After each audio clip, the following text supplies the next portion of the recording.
Good evening, नमस्कार, सत श्री अकाल, आदाब। आप सभी का एक बार फिर से स्वागत है आपके अपने YouTube channel SN coaching classes में। मैं आपका बायोलॉजी का टीचर पंकज आज लेकर आया हूं कक्षा 12 का युग्मक जनन, जो कि हम लोग पढ़ रहे हैं मानव जनन चैप्टर से। ठीक है, उसमें आपका एक टॉपिक है, बहुत ही इंपॉर्टेंट टॉपिक है, जिसको हम लोग कहते हैं गैमेटोजेनेसिस या युग्मक जनन कहते हैं। क्या कहते हैं? गैमेटोजेनेसिस या युग्मक जनन। तो आखिर भैया ये युग्मक जनन या गैमेटोजेनेसिस प्रक्रिया होती क्या है, पहले इसको हम लोग समझते हैं। ठीक है, इसके बाद हम आगे डिस्कस करेंगे। तो देखिएगा, कहते हैं कि लैंगिक जनन के समय, किसके समय? लैंगिक जनन के समय। लैंगिक जनन होता किसमें है? लैंगिक जनन के लिए आपको पता होना चाहिए कि इनमें दो अलग अलग लिंग के जीवों की आवश्यकता होनी चाहिए। एक ही जाति के दो अलग अलग जीव हैं। ठीक है, जैसे में अगर हम मानव की बात करें, मानव कहीं पढ़ रहे हैं, तो मानव में दो प्रकार के लिंग पाए जाते हैं। एक होता है नर और एक होता है मादा। क्या होता है? एक नर वाला और एक मादा वाला भाग होता है। तो नर एक अलग लिंग हो गया और मादा अलग हो गया। अब ये दोनों क्या करेंगे? जनन करेंगे, फिर बच्चे का निर्माण होता है। तो यही कह रहे हैं कि लैंगिक जनन के समय जो युग्मक बनते हैं, उनके निर्माण की प्रक्रिया जो होती है उसको हम क्या कहते हैं? युग्मक जनन कहते हैं। समझा कि नहीं? फिर सुनिए, लैंगिक जनन के समय युग्मकों के निर्माण की जो प्रक्रिया होती है उसको हम क्या कहते हैं? युग्मक जनन कहते हैं। इतना सबको क्लियर है? आगे देखिए, अब अगर बात करें तो नर युग्मक जो होता है वह किसके रूप में होता है? शुक्राणु के रूप में। और मादा युग्मक किसके रूप में होता है? अंडाणु के रूप में होता है। ठीक है, तो नर तथा मादा युग्मक दोनों में युग्मक जनन के फलस्वरूप क्या बनेगा? क्रमशः शुक्राणु तथा अंडाणु का निर्माण होता है। अगर नर युग्मक है तो यह बनाएगा शुक्राणु और मादा युग्मक है तो यह बनाएगा अंडाणु। और दोनों में अगर बात किया जाए कौन सा विभाजन पाया जाएगा, तो होता है हमारा भैया मियोसिस, जिसको कहते हैं अर्धसूत्री विभाजन। तो इनमें क्या होता है कि ये दोनों अर्धसूत्री विभाजन करेंगे और बनाएंगे शुक्राणु तथा अंडाणु। अगर अर्धसूत्री विभाजन करेंगे तो इनका जो गुणसूत्रों की संख्या होती है वह हो जाती है आधी। क्या हो जाती है भैया? आधी। अतः ये कैसे होते हैं? अगुणित होते हैं। कैसे होंगे? अगुणित होते हैं। दोनों के दोनों, चाहे शुक्राणु हो चाहे फिर अंडाणु हो, दोनों वही रहेंगे। दोनों क्या होते हैं? अगुणित होते हैं, अर्थात हेप्लॉइड होते हैं। समझा कि नहीं? डिप्लॉइड होंगे तो 2n, ठीक, और सिंगल रहेंगे n रहेगा तो उसको हम अगुणित या हेप्लॉइड कहते हैं। क्लियर है सबको? क्या पढ़ेंगे हम लोग भैया? शुक्र जनन, या जिसको हम लोग कहते हैं स्पर्मेटोजेनेसिस। तो शुक्र जनन की जो प्रक्रिया होती है, एक इसमें होगा, नर में होगा। किसमें होगा? नर में होगा। क्यों नर में ही होता है, मादा में क्यों नहीं होता है? क्योंकि जो शुक्राणु बनते हैं वो केवल नर में ही बनेंगे, मादा में क्या बनती है? अंडाणु बनती है। नर जननांग की अगर हम बात करते हैं तो नर जननांग में अगर देखेंगे तो उसके अंदर पाई जाती है शुक्र जन कोशिकाएं, नलिकाएं पाई जाती हैं। क्या पाई जाती है? शुक्र जन नलिकाएं पाई जाती हैं, जिसको हम लोग कहते हैं, क्या कहते हैं भैया? शुक्र जन नलिका को हम लोग क्या कहेंगे? सेमिनिफेरस ट्यूबल कहते हैं। क्या कहते हैं? सेमिनिफेरस ट्यूबल कहते हैं। ठीक है, अभी जो सेमिनिफेरस ट्यूबल होती है वो कहाँ पे पाई जाती है? तो ये हमारा जो ब्रिसड होता है, अगर बात करें ब्रिसड की, यहाँ पे देखिए, ये मान लेते हैं ब्रिसड हो गया। तो ब्रिसड में अगर देखेंगे तो इनमें पाई जाती है 250 से 300, यहाँ पे ऐसे बनाया गया था, 250 से 300 त्रिभुजाकार संरचनाएं पाई जाती हैं। ठीक है, जिसके अंदर हम क्या पाते हैं? 2 से 3 क्या होती है? आपका जो शुक्र जनन नलिका होती है, सेमिनिफेरस ट्यूबल होती है, इसी के अंदर पाई जाती है। ठीक है, 250 से 300 ब्रिसड पालियां होती हैं, जिसके अंदर प्रत्येक ब्रिसड पाली में अगर बात किया जाए तो 2 से 3 क्या पाई जाती हैं? शुक्रजन नलिकाएं पाई जाती हैं, सेमिनिफेरस ट्यूबल पाई जाती हैं, जो भैया क्या करती हैं? शुक्र जनन प्रक्रिया के द्वारा शुक्राणुओं का निर्माण करती है। मतलब ये जो सेमिनिफेरस ट्यूबल होती हैं ये करेंगी शुक्र जनन, स्पर्मेटोजेनेसिस, और स्पर्मेटोजेनेसिस के दौरान ये क्या बनाएंगी? शुक्राणुओं का निर्माण करती है। इसे इनमें कौन सा विभाजन होगा? अर्धसूत्री बताया गया था, अभी आगे देखेंगे। देखिए अंडाणु बने चाहे अंडाणु बने, सब में अर्धसूत्री विभाजन पाया जाएगा। ठीक है, तो शुक्र जनन नलिकाओं में अर्धसूत्री विभाजन के फलस्वरूप शुक्राणुओं का, या कह सकते हैं हम नर युग्मक, क्या कहते हैं? नर युग्मक का निर्माण होता है। इसी क्रिया को हम लोग शुक्र जनन या स्पर्मेटोजेनेसिस कहते हैं। क्या कहते हैं? स्पर्मेटोजेनेसिस कहते हैं। शुक्र जनन की प्रक्रिया होती है, शुक्र जनन की प्रक्रिया यह 2 पदों में पूर्ण होती है। कितने पदों में पूर्ण होगी? 2 पदों में पूर्ण होती है। पहला जो होता है वह होता है शुक्राणु पूर्वी का निर्माण। पहला क्या हो गया? शुक्राणु पूर्वी का निर्माण, जिसको कहते हैं फॉर्मेशन ऑफ स्पर्मेटिड। ये शुक्राणु पूर्वी या स्पर्मेटिड होते क्या हैं, ये हम समझते हैं। ठीक है, तो अगर आप देखेंगे जो हमारी शुक्रजनन नलिका होती है, शुक्रजनन नलिका अगर कैसी होती है भैया, ये मान लेते हैं हमारी एक नलिका है। अगर इस नलिका को अगर हमने क्या कर दिया, कट कर देंगे, तो ये आपको गोले जैसी संरचना दिखाई देगी नहीं? इधर से अगर हम काटेंगे ऐसा आपको गोले जैसी संरचना दिखाई देती है, नलिका टाइप की संरचना आपको दिख रही है। तो यही हम जो सेल है आपकी, मतलब नलिका का एक पार्ट है, इसको हमने क्या कर दिया, ऐसे जूम करके सामने खड़ा कर दिया है। ठीक है, देखिएगा ये हमने बना दिया ऐसा, एक नलिका हो गया गोला सा इतना बड़ा। ये हो गया जो हमारी शुक्रजनन नलिका होती है। यहाँ पे सेमिनिफेरस ट्यूबल होती है, उसको हमने काटकर सामने ऐसे खड़ा कर दिया। पाइप है ना, पाइप के अंदर वाली मटेरियल ऐसे आपको सामने दिखेगा, उसमें कुछ कोशिकाएं लगी रहती है। ठीक है, समझ नहीं? शुक्रजनन नलिका होती है। शुक्रजनन नलिका के बाहर अगर बात किया जाए, देखा जाए, तो यहाँ पे क्या होती है, कोशिकाओं की एक परत पाई जाती है। क्या पाई जाती है? कोशिकाओं की एक परत पाई जाती है। इस परत को हम लोग जर्मिनल एपिथेलियम कहते हैं। क्या कहते हैं? Germinal epithelium. ठीक है, इसको क्या कहेंगे? जर्मिनल एपिथेलियम कहते हैं। ठीक है, अब जर्मिनल एपिथेलियम जो कोशिकाएं होती हैं, ये हल्ला ज्यादा हो जाता है। ठीक है,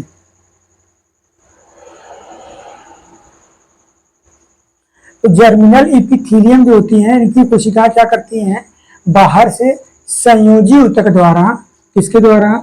संयोजी ऊतक, मतलब जुड़ने वाला जो ऊतक होता है, ये संयोजित ऊतक द्वारा क्या प्रदान करती है? मजबूती प्राप्त करती है, मजबूती प्राप्त करती रहती हैं। ठीक है, जिसके द्वारा क्या रहती है? जुड़ी रहती है, मजबूती रहती हैं। ठीक है, जर्मिनल एपिथेलियम की कुछ कोशिकाएं क्या होती है, संयोजी ऊतक द्वारा मजबूती प्राप्त करती रहती हैं। अगर बात किया जाए तो जर्मिनल एपिथेलियम की कुछ कोशिकाएं क्या होती हैं, सामान्य से बड़ी रहती हैं। क्या कहती हैं? सामान्य से थोड़ा बड़ी रहती हैं। देखिएगा यहाँ पे यह हो गया। इनमें कोशिकाएं जो होती है कैसी होंगी भैया? सामान्य से बड़ी हो जाती है। इन कोशिकाओं को हम लोग क्या कहते हैं? इन कोशिकाओं को हम लोग सर्टोली सेल कहते हैं। कौन सी सेल कहेंगे? सर्टोली सेल कहेंगे। ठीक है, ये हो गया क्या? Sertoli cell. अब सर्टोली सेल अगर बात किया जाए तो इनमें क्या होती है कि इन्हीं सर्टोली सेल से जो हमारे शुक्राणु होते हैं, वे अपने शीर्ष की सहायता से इससे जुड़े रहते हैं। किसकी सहायता से? अपने शीर्ष की सहायता से इन सर्टोली सेल से जुड़ी रहती है। देखिए, ठीक है, यही है, ये शुक्राणु हो गया। अपने मुंडी के द्वारा क्या होता है, इससे जुड़ा रहता है, अपने कपरवा के द्वारा। जी, तो अपने कपरवा के द्वारा किससे जुड़ा रहता है? ये जो हमारी सर्टोली सेल होती है, इसी से जुड़ी रहती है। इतना सबको समझ में आ रहा है कि नहीं? अब देखिएगा, अब कहते हैं जो जर्मिनल एपिथेलियम होती है, जर्मिनल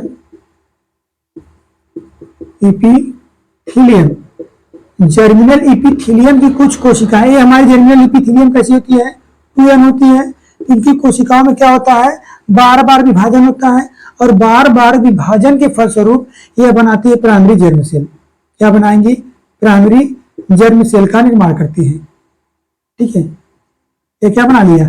प्राइमरी जर्म सेल बना लेती है।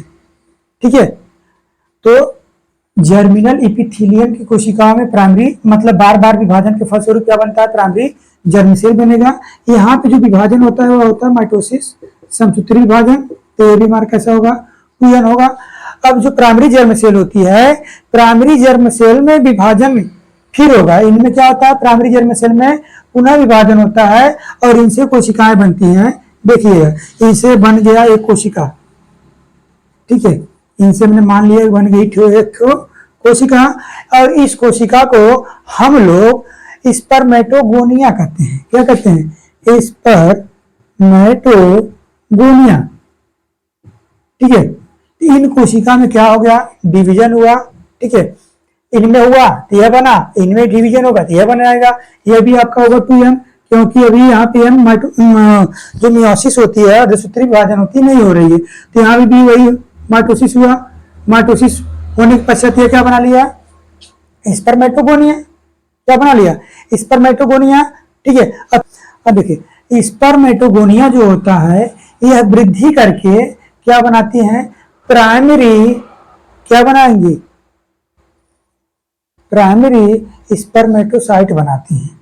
ठीक है, समझ आ रहा नहीं? देखिए, स्पर्मेटोगोनिया यह वृद्धि करेगी। क्या किया, इसने वृद्धि किया और वृद्धि करके बनाया प्राइमरी स्पर्मेटोसाइट। यहाँ पे हम बना दे रहे हैं, एक तो बना दे रहे हैं कोशिका, इसी को हम लोग कहते हैं प्राइमरी स्पर्मेटोसाइट। क्या बना लिया, प्राइमरी स्पर्मेटोसाइट। अब यहाँ पे कराते हैं हम लोग मियोसिस। अब क्या कराएंगे, मियोसिस। अब मियोसिस कराएंगे तो इसमें पहला हम कराते हैं मियोसिस फर्स्ट। ठीक है, अगर हम मियोसिस फर्स्ट कराएंगे तो एक कोशिका इधर बनेगी, एक कोशिका इधर बनेगी, एक कोशिका इधर बन गई और एक कोशिका इधर बन गई। ठीक है, इनमें जो हमारी प्राइमरी स्पर्मेटोसाइट था, यह डिवीजन करके बनाता है एक सेकेंडरी स्पर्मेटोसाइट। क्या बनाएगा, सेकेंडरी, यह बना लिया सेकेंडरी स्पर्मेटोसाइट। लीजिए, यह क्या बन गया, प्राइमरी स्पर्मेटोसाइट में मियोसिस हो गया। मियोसिस को कौन सा, मियोसिस फर्स्ट करा दिए, और मियोसिस फर्स्ट के दौरान क्या बनेगा भैया, सेकेंडरी स्पर्मेटोसाइट। क्या बन लिया, सेकेंडरी स्पर्मेटोसाइट।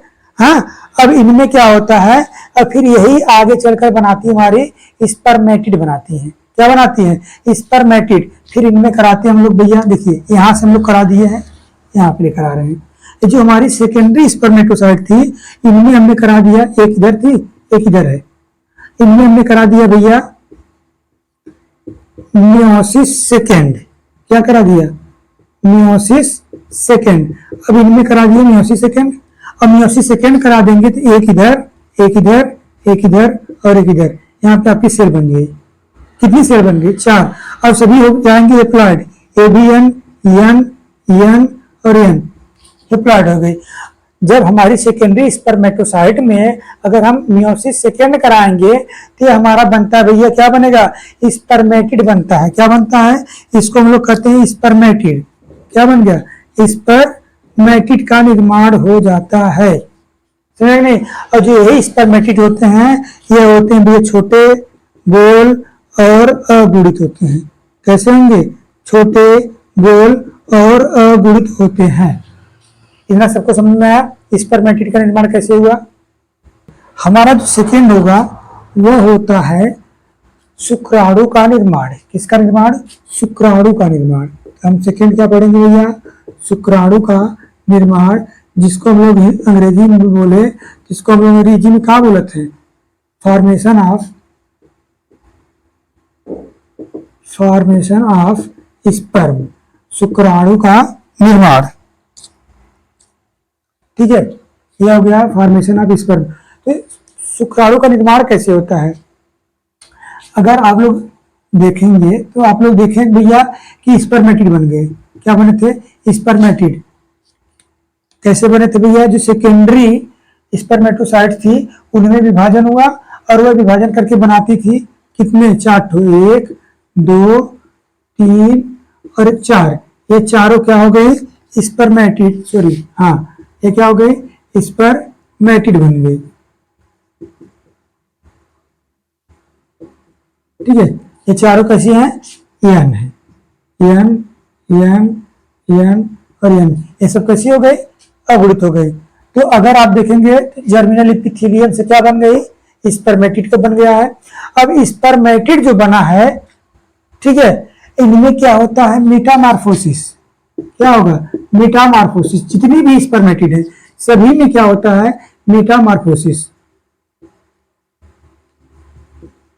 अब मेटामॉर्फोसिस को हम लोग कहते हैं कायांतरण। क्या कहते हैं, कायांतरण। काया मतलब होता है शरीर, और यहाँ पे शरीर का रूपांतरण मतलब शरीर बदल जाता है। क्या होगा, शरीर बदल जाता है, इसी को हम कहते हैं मेटामॉर्फोसिस। काया मतलब शरीर का बदलाव होना। तो जो हमारी स्पर्मेटिड थी, इनमें क्या हुआ, कायांतरण। और कायांतरण के फलस्वरूप अगर देखेंगे तो इनमें क्या होता है, शुक्राणुओं का निर्माण होता है। किसका निर्माण होता है, शुक्राणुओं का निर्माण होता है। जो अगर बात करें तो शीर्ष, ठीक है, देखिएगा हम बना देते हैं शीर्ष। शुक्राणु जो होते हैं शीर्ष, मिडिल मतलब बीच वाला, मध्य वाला, हो गया ये शीर्ष हो गया, मध्य हो गया, और लास्ट हमारा होता है पुच्छ। क्या होता है, पुच्छ।